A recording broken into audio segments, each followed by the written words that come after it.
একটা হিসাব কিছুতে মেলাতে পারতেছি না। আমি বাজারে নিয়ে গেছি 50 টাকা, আর এই 50 টাকার থেকে আমি 20 টাকা খরচ করছি, তাইলে আমার কাছে আছে কত? 30 টাকা। अच्छा।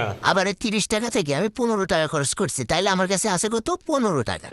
আবার লাস্টে এই 15 টাকা থেকে আমি 9 টাকা খরচ করছি, তাইলে আমার কাছে ছিল কত? মাত্র 6 টাকা। তাহলে এই 6 টাকা, 15 টাকা, 30 টাকা যদি একসাথে যোগ করি তাহলে থাকে কত? 51 টাকা। মানে বুঝলাম না, আমি বাজারে নিয়ে গেছি 50 টাকা, 51 টাকা হলো কেমনি? মানে 1 টাকা করতে গেল, বুঝলাম না। একটা হিসাব কিছুতে মেলাতে পারতেছি না।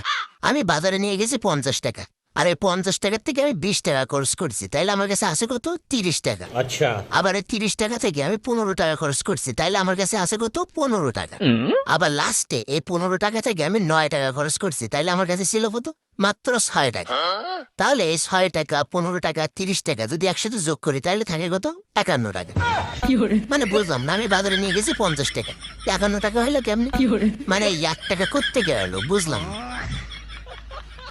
একটা হিসাব কিছুতে মেলাতে পারতেছি না।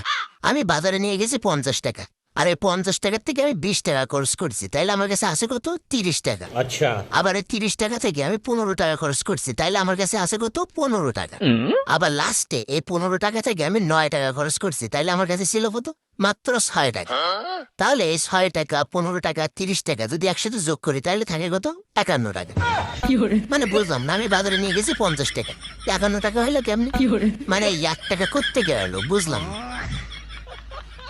একটা হিসাব কিছুতে মেলাতে পারতেছি না।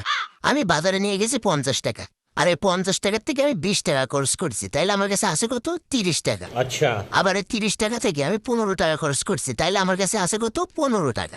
আবার লাস্টে এই 15 টাকা থেকে আমি 9 টাকা খরচ করছি, তাইলে আমার কাছে ছিল কত? মাত্র 6 টাকা। তাহলে এই 6 টাকা, 15 টাকা, 30 টাকা যদি একসাথে যোগ করি তাহলে থাকে কত? 51 টাকা।